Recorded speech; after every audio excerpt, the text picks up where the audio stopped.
Alright, mga kababayan, mga kaibigan, mga katokis, mga kapots. Kamusta po kayong lahat? And once again, welcome po dito sa ating mumunting channel, Simply Talkies Vlog. Tayo po ay magbibigay ng maiksing komento, opinion at reaksyon sa mga mainit na usaping pangpolitika sa ating bansa. So unahin na natin mga kababayan ito pong si Yusek Claire Castro, no? Napakatapang talaga nito.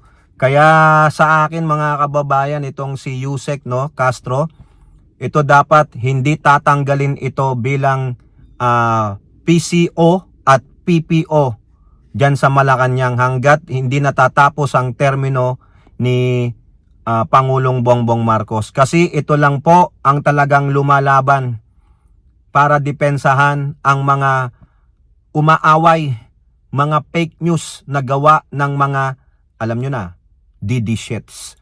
Okay, kasi po talagang kinontra na naman, talagang hindi pinalagpas ng Malacanang through Yusek Castro ang muli na pangbubuli, ang muling naratiba ng kasinungalingan nitong mga DD shits mga kababayan.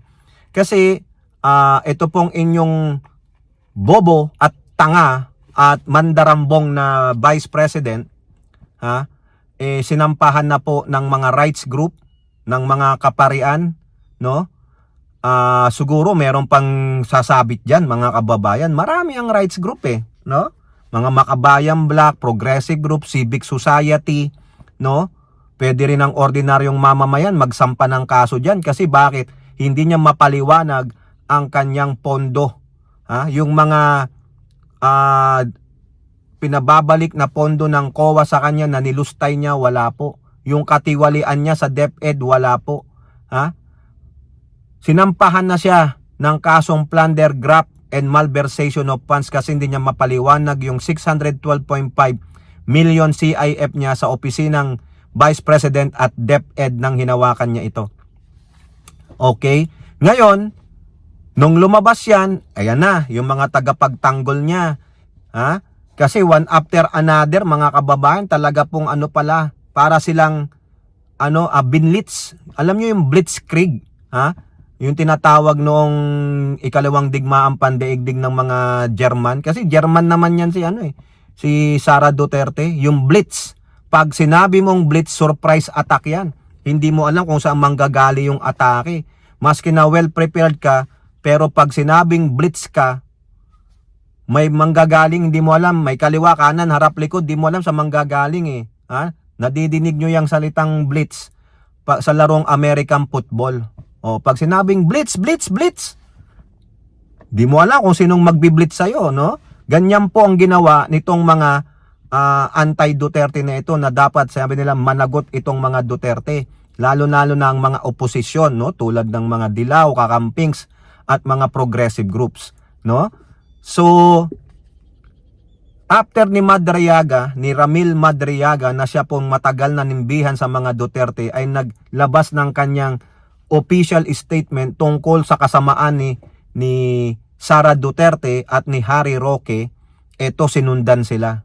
So tama po yung sinabi ni Trillanes na by Friday sa Pilipinas, December 12, may mga grupong magsasampa ng kaso kay Sara Duterte sa ombudsman. Nagkatotoo na po, no? Habang sila dumedepensa pa, itong mga DD shit, dumedepensa pa doon sa nilabas ni Madriaga, sinundan ulit sila. Yun ang tinatawag mong blitz. Habang busy ka dito, nilulusob ka na naman.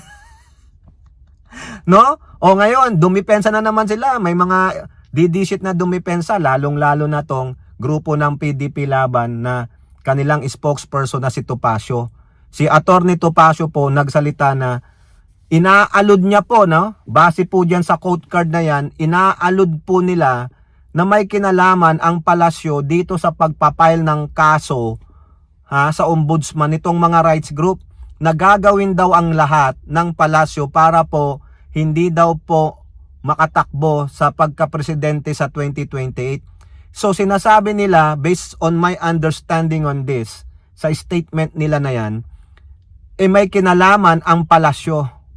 May kinalaman ang Pangulo, na takot ang Pangulo na pag naging presidente si Sara Duterte sa 2028, sila naman ang babalikan. Sila naman ang paghihigantihan. So nasaan po yung ebidensya ninyo na may kinalaman ang Malacanang inutusan itong mga rights group na ito, na just to name them, si Cielo Magno, dating USEC ng finance, no?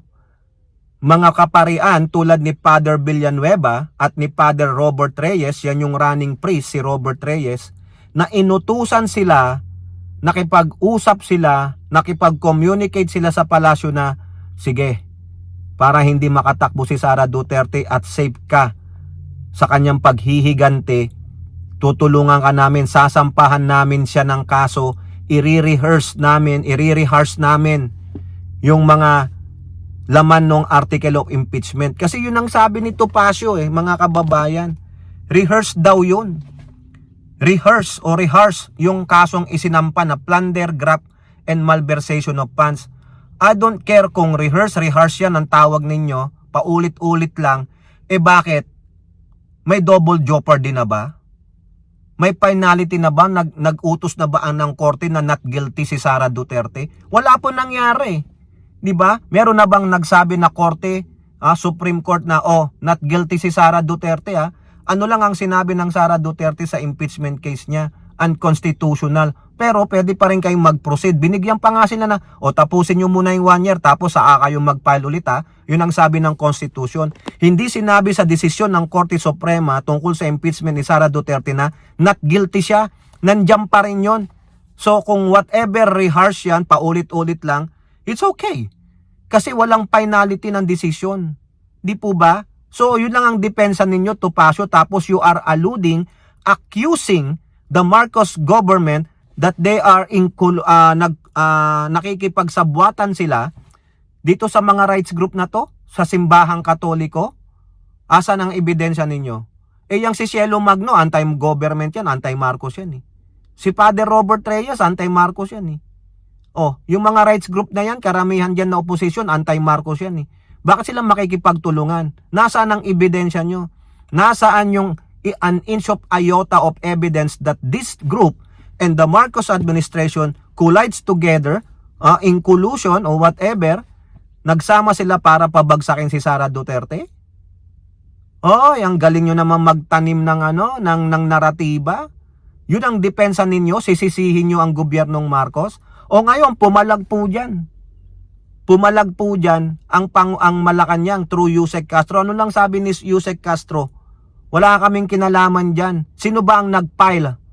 Sino ang nag-file ng mga kaso? Di ba rights group? Anong kinalaman namin dyan?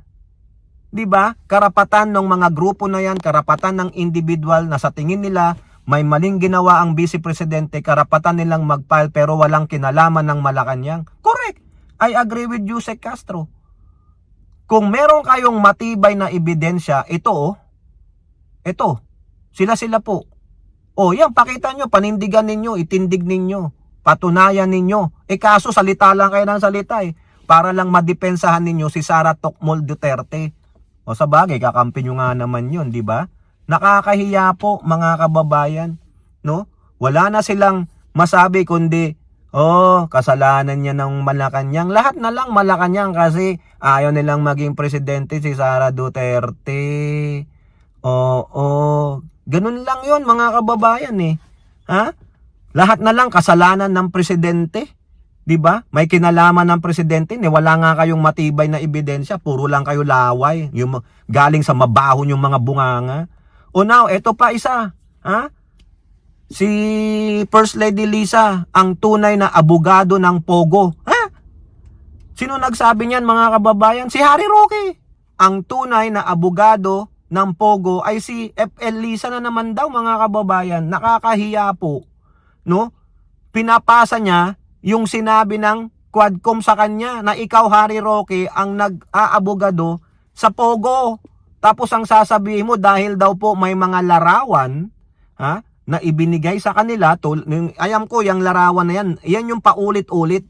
Rehearse din naman kayo 'di ba?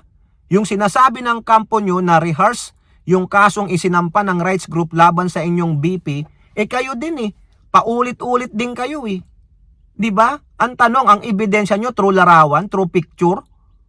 Yun lang. Hindi titindig yan sa korte, Roque. Abogado ka, alam mo yan. Ha? Nasaan yung matibay na ebidensya na si FL Lisa ay ang tunay na abogado ng Pogo? Dahil lang sa larawan na nakita ninyo, na picturean. Ha? Na napicturean. Nandun yung mga Chinese nationals na kasama nila sa isang party, sa isang table. Galing po yan kay yung sinungaling na vlogger dyan sa LA. Kung ganun ang batayan mo, Roque, dahil may picture, ha? Sabi niya dyan sa quote card, dahil may picture daw po. So, ibig sabihin, pwede ka nang mahusgahan sa picture. E di husgahan natin si Digong sa si Bongo. O ngayon, guilty po sa human trafficking si Alice Guo. Ha? Guilty siya. O, may picture sila ni Digong at ni Bongo doon sa bahay nila sa Davao City. O ano si Bongo saka si Digong, saka yung mga kasamahan nila.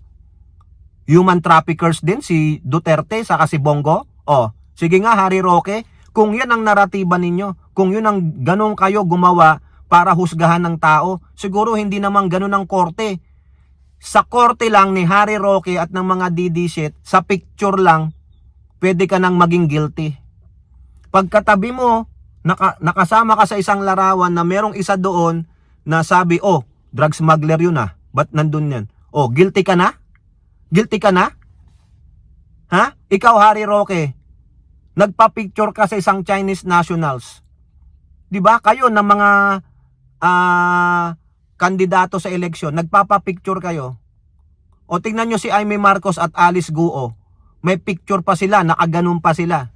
Ano ngayon si Aimee Marcos kung pag gagamitin natin yung naratiba nyo labang kay FL Lisa dahil may picture siya sa sinasabi nyong mga Pogo boss?